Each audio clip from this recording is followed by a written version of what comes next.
Larzus. This is my father, Glenn Larzus. We are President and Vice President of CNC Incorporated in Ware, Massachusetts.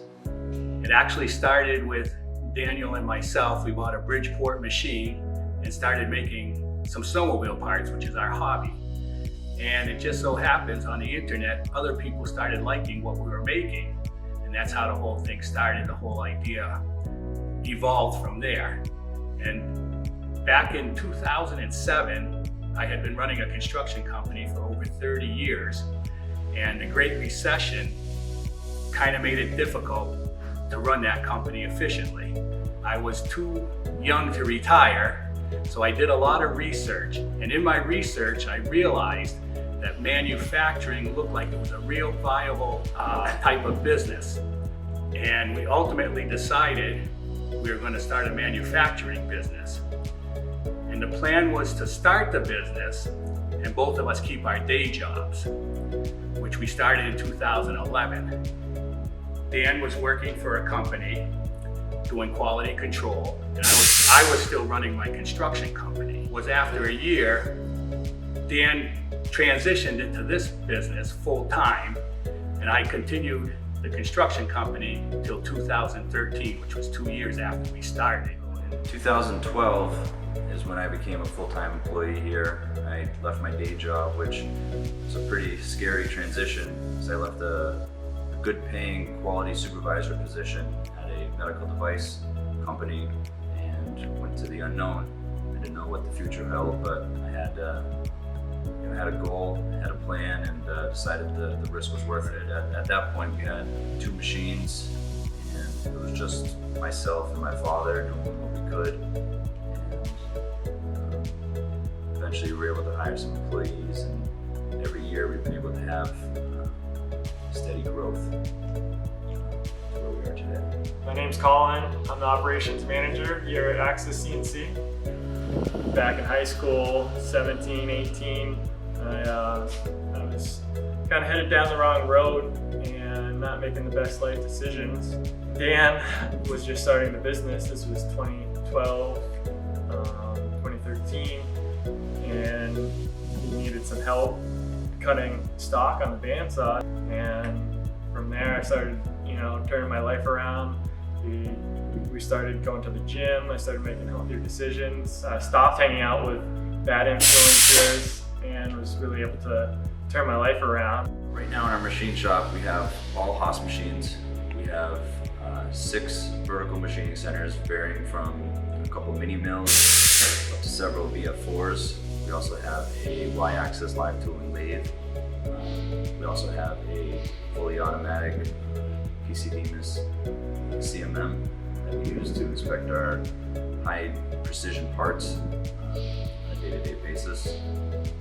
Currently, we program with the latest version of Mastercam and SolidWorks, which seems to be the industry standard when it comes to going back and forth with customers. Mainly they're using the SolidWorks and the Mastercam, which is helpful when you're working second tier with another company. Being able to share programs or share files makes it a lot easier so that they don't have any issues with file transfers to use that software. We are a smaller shop with a ISO certification that can do the work that the larger shops can in a much shorter lead time. I feel that when a customer approaches us with a new print and needs it done, we can go through the engineering that's involved, the programming, the inspection, provide CMM reports if needed in a much shorter lead time than much larger companies can, with the confidence that we have the ISO 9001 registration behind it. Currently we're running a job that a couple of years ago we ended up having to make custom orders for, and as a result the cost of it was pretty expensive when you break it down price per part. I just happened to call up Harvey Tool last year and asked them if they ever thought they were going to be producing this part, and it just so happened that it was going to be coming out in the next catalog. It's a special key cutter with a corner radius on it that wasn't available originally. And as a result, with Harvey expanding their lines of options, we're able to purchase that part, save money, and bring the price per part down without having to order the custom tools. So we've been utilizing the high efficiency milling since I found the In the Loop blog a couple years ago. That opened my eyes to the radial chip thing and how the science behind taking a smaller depth of cut radially, you need to compensate the feed rate in order to achieve that chip thickness. So the In the Loop blog was able to teach me and provide me the calculations in order to machine more efficiently. And now with Mastercam having the high efficiency milling tool paths, we're able to take lighter radial depth of cut and bigger axial depth of cut in order to, one, machine more efficiently, two, it helps prolong the life of the tool, shortens the cycle time. That's where the industry is going, and the companies that are using this are getting the most out of their tooling, getting the most out of their machines.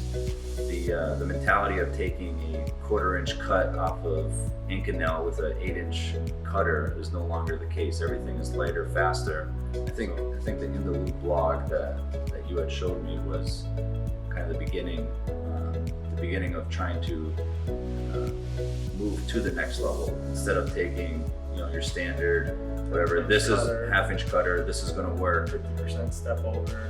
Yeah, we're going to be able to look at different ways of machining and try to go next level when it comes to advanced manufacturing.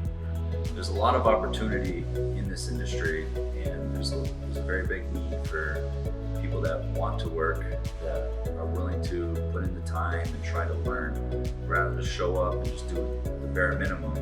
People that are willing to come in and try to learn from somebody else and maybe not be so afraid to try different tooling, try different work holding than what's worked in the past. Being able to kind of go out there and try to learn new things. I think going onto the website and looking up would be a great place to start. There's a lot of good information. There's hole drilling, the types of machining. Harvey Tool offers several different types of tooling. The Micro 100, the Harvey themselves, and the helical.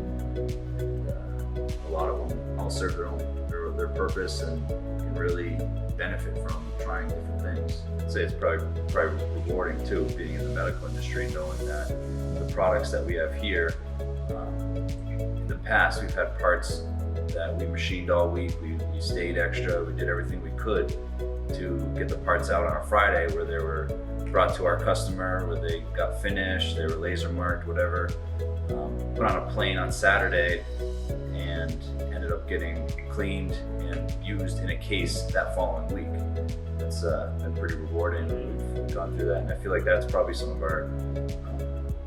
has led to some of our success, being able to do what we could to get the parts out, make quality parts, and build customer confidence in us, knowing that what they're going to receive has broke edges, has intolerance features, things aren't overlooked. Right. We really focus on attention to detail, making sure our customers are going to be happy with the parts if need be.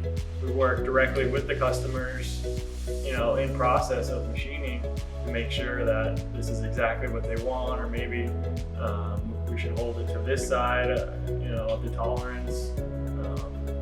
Just being able to put quality first, so like you said, it is rewarding knowing that we're not just making a keychain that's going to be hung on a shelf. We're making an orthopedic device or instrument that will be used to better some person's life, make them be able to walk again, perhaps.